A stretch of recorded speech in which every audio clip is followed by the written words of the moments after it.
On vous présente les jeux qu'on a essayés récemment. On commence avec Look at the Stars, qui est un jeu pour 2 à 8 joueurs, des parties d'environ 30 minutes pour 8 ans et plus. C'est un roll and write.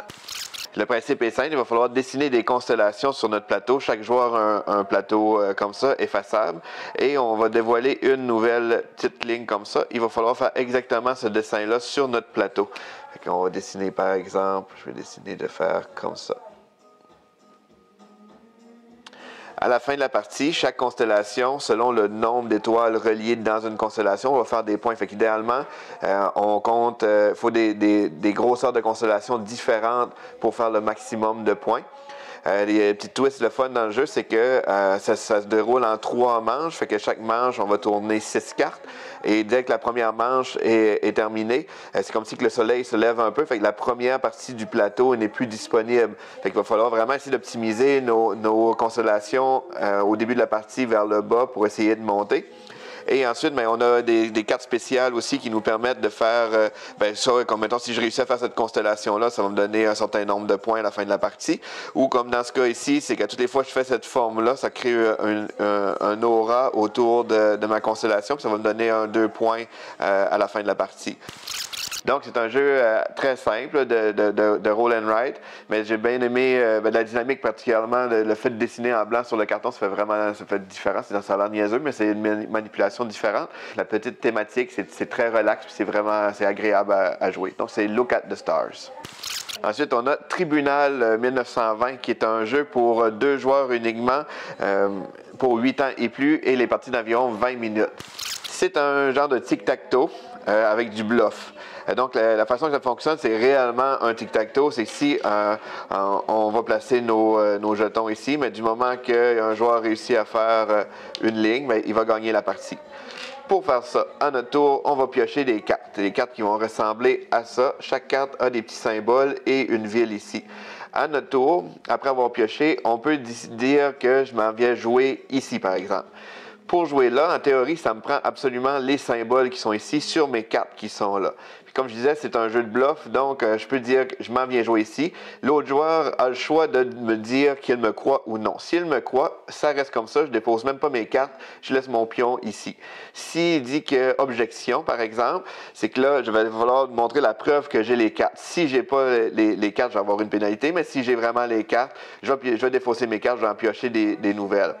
Fait que le principe est très, très simple, mais il y a aussi des habilités spéciales qu'on peut venir débloquer ici. C'est le même principe que pour jouer ici, mais au lieu d'être les symboles directement sur les cartes, c'est les villes en bas ici. Il va falloir avoir 3 cartes de la même ville pour venir chercher l'habilité spéciale, comme par exemple gagner le bris d'égalité, piocher 2 cartes supplémentaires, etc. Donc, c'est une belle dynamique sur le jeu de tic-tac-toe standard que tout le monde connaît. Et c'est vraiment le côté bluff est très, très présent dans le jeu parce que tout est là. Si on accuse à tort, la pénalité est quand même contraignante, mais il faut quand même accuser parce que sinon le jeu avance trop rapidement. Donc, c'est vraiment le balance de bluff et de stratégie. Donc, c'est Tribunal 1920. On a aussi essayé Blueprint, qui n'est pas un jeu récent, mais on était bien curieux de l'essayer. Ça fait plusieurs années qu'on l'a, puis on n'avait pas pris le temps encore. C'est un jeu pour 2 à 4 joueurs, 14 ans et plus, les parties d'environ 30 minutes. C'est un jeu très puzzle qu'on a beaucoup aimé.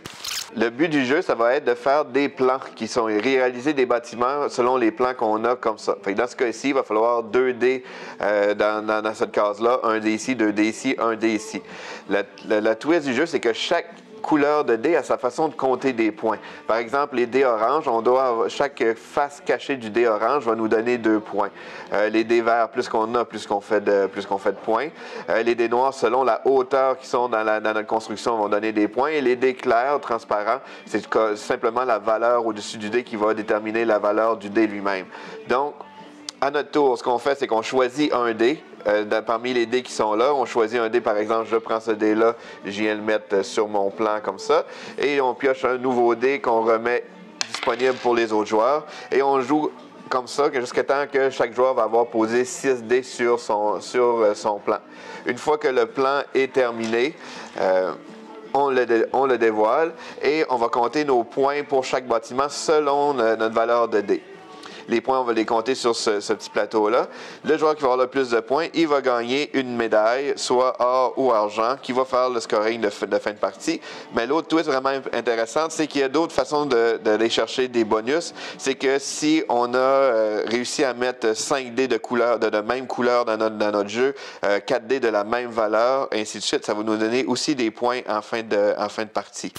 Donc, c'est un jeu assez simple à prendre en main, mais c'est un beau casse-tête parce que c'est le choix du dé pour le chiffre par rapport à la valeur, par rapport aux objectifs qu'on veut venir chercher. C'est quand même un petit casse-tête d'optimisation là, très, très intéressant. Donc, c'est Blueprints.